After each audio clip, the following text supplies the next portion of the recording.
So yesterday, what I think we discovered is that people are out on JJ McCarthy. They are just out on this guy, as am I. Spent a segment the other day just saying, no, this is the wrong thing. They should not be looking at JJ McCarthy. They should not be considering drafting this kid at 3. I would rather take the swing on Drake May or Jaden Daniels and whiff and have that guy turn into a bust than take what is perceived to be safer in taking JJ McCarthy. And then yesterday, after this program, Felger and Maz started talking about Michael Penix. And we've spent a little bit of time talking about Michael Penix. And Felger's a big Penix guy. I don't know if you've heard that. Have you been on with them at all recently? No, I haven't. Penix, and I have, guy. As is often the case when you listen to those guys, usually they have like these things that stick in your head. So I've battled with Mike for years and years about the importance of the skill set at the position. Yeah. Mike says, "Oh, you can make all the throws," and he mocks it, yeah, right? Exactly. And now he's out there telling you that the guy. Now can make all of a sudden, the the guy who's the best passer, and I would agree. Yeah. If you're going to ask me who throws the best pass of this draft class, I would say it's Penix. All of a sudden, that's high on his list. He's told me for years that that's overrated and doesn't matter. Well, here's what he was doing yesterday that caught my ear, which is he thinks that the people who don't want Michael Penix or have no interest in drafting Penix are saying that because they think he stinks. Oh, I don't think he stinks. And I thought that was a straw man of all straw men out there. That's Felger. That's what I thought it was. I'm battling back against this take. And I look forward to the crossover. Because I thought to myself, no, that's not why I'm out on Penix. I actually think Penix is hugely talented. I really like Penix. He's a good player. I liked watching him play at the college level. I would not draft Penix for this reason. He's had his knee put back together twice, and he was always hurt over the course of his college career. Yeah, shoulder injuries too. Knee injury, shoulder injury, missed parts of 1 million seasons throughout his college career at 2 different places, and that's why I'm not taking him. Yeah. It has nothing to do with his talent or his ability, because when he's healthy and he's available, I think he's really good. I think he and can I'm throw not the even ball going to hold downfield better than anybody. His short stuff. The short stuff is not good, and I think that you're not going to get by in the NFL just with the I feel like stuff. that's fixable, though.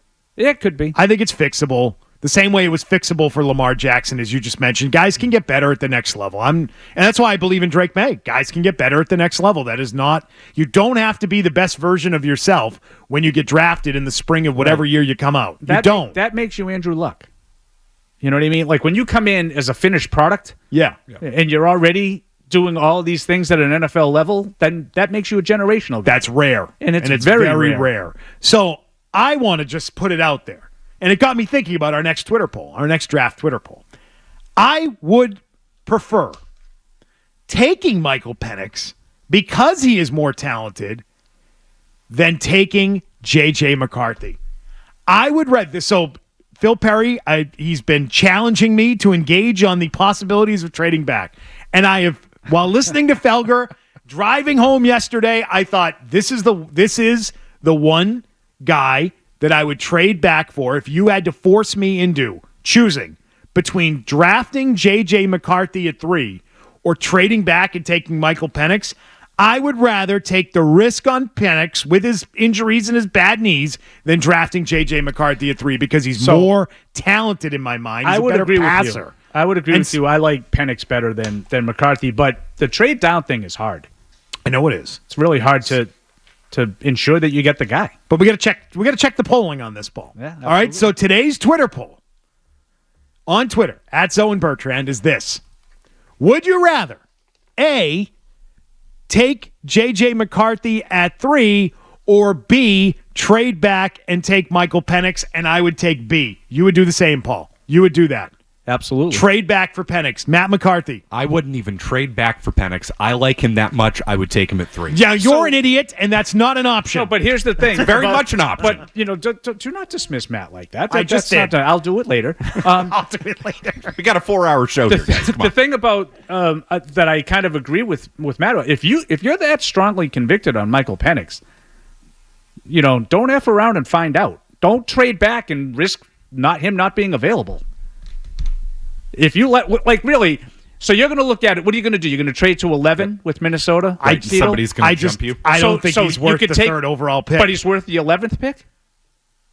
Like, does that big of a difference? 8 spots in the first round? That pick is very valuable at 3. So yes, I understand why you would do it because you can get extra picks and you can hold someone up. Penix is your guy. But if you really want Penix and you think Penix is better than May or Penix is better than McCarthy, just take him. Right. No. Don't risk losing them. Oh, but it's worth the extra first-round pick along the way if you get the quarterback. Absolutely. It's a risk-reward. It's a risk worth taking. It's worth rolling. Bill Belichick did it last year with Christian Gonzalez. He rolled the dice that he could move down a few spots and still get the guy he wanted. It worked. If he didn't get if the Commanders who took a wide cornerback, Emmanuel Forbes, I believe, if the Commanders had taken Christian Gonzalez instead, and you found out later, you'd be like, that's what happens. You get too cute. You got to move around the board. You got to be smarter than everybody, and you lost the guy you wanted. How do you feel about that trade? If you trade down for Penix and then don't get Penix. You cannot take Penix at 3. He's not worth it. He's not good enough. I agree.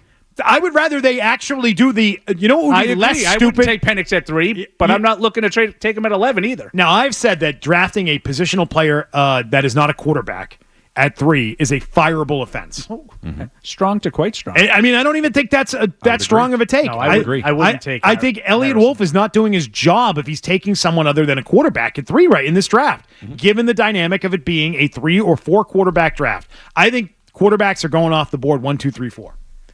And if you are in the spot at 3, taking something other than a quarterback is stupid. That is dumb. You've got to move. You've got to do the Bill Belichick, take a look at the chart, move down, fiddle F around with the picks. You have to do that. It's your job.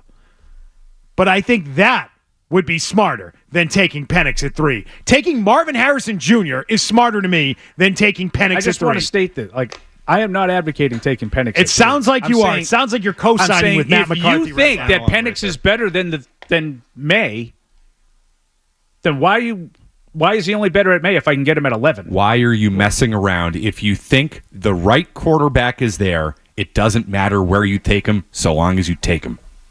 Do you understand the point that we're trying to make here? Sometimes you're you have to deciding between taking Drake too. May at 3. You're right. Your decision is May, assuming May is the guy available. Right. So your choice is May or Penix. No, not in this conversation. In this conversation, it's Jay. We started off with the poll, which is now up, by the way. We understand that. I'm talking about your trade down. You wanted me to engage in trade down. Like, not all PPs are the same. Phil Perry wouldn't engage. Paul Perillo will. Right? Okay. I'm engaging in your trade down talk. Okay. All right? Which I'm, by the way, just to recap, completely against, as is Paul Perillo. I am against trading down too, unless one of those, let's say that Daniels May, you only like one of them. Yeah. And that guy's not available. Right. Then I trade down. Okay. But I don't want to trade down. I want to take Drake May. I'd take the sloppy available. Seconds. I would take either one of those guys. That's what I would do. I would take Daniels or May, but that doesn't mean Elliott Wolf would. Maybe he only likes one of those two. But for those who are reluctant to trading down, I have found my scenario where I'd be okay with them trading down, and that is that if you force me into the decision of they're either going to take JJ McCarthy or they're going to go after Michael Penix. I'm out. Which of those two do you want? And I'd say get out and get Penix. Matt McCarthy says, no, you don't have to consider that. Just take Penix at 3. Yeah, taking us in an entirely new direction today. That's right. Because I believe in it strongly. Take him at 3. There's a part of the hypothetical that you're not addressing. This means that you think Penix is better than May. No, I don't. See, but we're playing you're not engaging in the proper conversation, Paul. But you're only trading down if you don't like the option at 3. Right? Right. So if you're trading but down... I like the options at 3. I know. We wouldn't trade down. We wouldn't trade down. You and I. But you're not... But there's in no world that I think Penix is better than May. I don't... I agree with you. Yes. But in order to trade down and get Penix, that means instead of taking May, you think Penix is better than May. I don't quite follow what you're saying. I follow. Why would you trade if you think May is the better guy? Because this is about... I wouldn't. I'm saying that if Elliott Wolf thinks to himself, the only two guys we like here are JJ McCarthy and we like Penix. Those are the two quarterbacks so they they like. don't like May. Yeah, in that scenario, they don't like May. So when you say I feel like you're talking to me. Are you talking about Elliott Wolf? The royal you. Oh, the royal you. I'm sorry, Paul. I didn't follow. No. You and I are lockstep. We like Drake May. If that's how you play this out. Elliott Wolf says to himself, I don't like Drake May. I want nothing to do with Drake May, but I do one of our strongest segments. I do like JJ McCarthy. That's the assumption here that Wanna they listen to like some fake promos? They like JJ McCarthy and they like Michael Penix Jr. And if those are the two guys they like, which one would you want them going after? JJ McCarthy at 3 or trading back for Penix? Trading back. And that's how I feel about it. And that's the one way you can convince me that they should trade back. That they don't like Drake May and they refuse to draft him. Right. The royal you. Right. You know what I mean? Yeah, I get you now. I follow. Finally. Hey, if you like that clip, check out more videos from Zolak and Bertrand right here. For more Patriots analysis and opinion, hit this playlist. And for all the latest from the Sports Hub, download the app at 985thesportshub.com.